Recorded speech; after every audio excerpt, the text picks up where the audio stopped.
நீரின்றி அமையாது உலகு என்கிறார் திருவள்ளுவர். இத்தகு சிறப்பு வாய்ந்த நீரின் அருமை பல கிலோமீட்டர் நடந்து சென்று குடிநீரை சேகரித்து வரும் பெண்களுக்குத்தான் முழுமையாக தெரியும். பெண்களின் சிரமத்தை குறைத்திடும் வகையிலும் பாதுகாக்கப்பட்ட குடிநீரை கடைக்கோடி கிராம மக்களுக்கும் கிடைத்திடும் விதமாகவும் மத்திய அரசு மாநில அரசுடன் இணைந்து ஜல் ஜீவன் என்கிற உன்னத திட்டத்தை செயல்படுத்தி வருகிறது.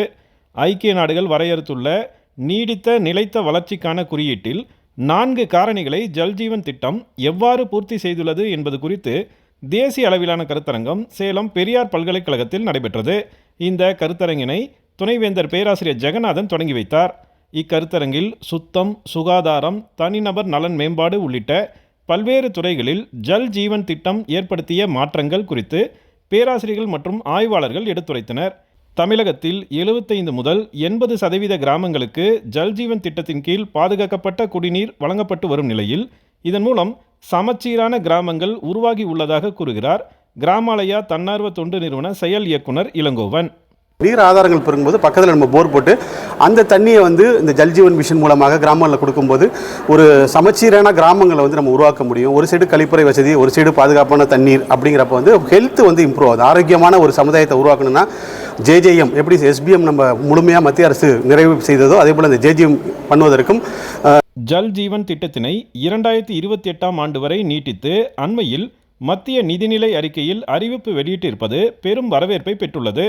மற்ற திட்டங்களை காட்டிலும் கூடுதல் சிறப்பம்சமாக ஜல் ஜீவன் திட்டத்தில் கண்காணிப்பதற்கும் பராமரிப்பதற்கும் நிதி ஒதுக்கீடு செய்துள்ளது வரவேற்கத்தக்கது என்றும் 63% நோய்கள் குடிநீரால் ஏற்படும் நிலையில் ஜல் ஜீவன் திட்டத்தின் மூலம் கிராம சுகாதாரம் மேம்படுவதன் காரணமாக கிராம மக்களின் சராசரி ஆயுட்காலம் அதிகரிக்கும் என்று நம்பிக்கை தெரிவிக்கிறார் கேரள மாநிலம் கண்ணூரில் உள்ள மத்திய பல்கலைக்கழக பேராசிரியர் சுவாமி கண்ணன்.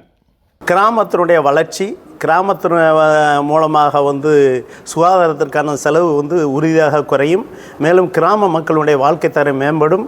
கிராம மக்களுடைய இதன் மூலமாக வேலையின் அளவு கூடும். ஏன்னா சுகாதாரத்தின் அளவு கூடும் பொழுது அதன் காரணமாக அவருடைய ஆயுட்காலம் கூடும். கிராம மக்களுடைய ஆயுட்காலம் இப்பொழுது இந்திய சராசரி குடிமகனுடைய ஆயுட்காலம் 65 வயதாக இருக்கிறது.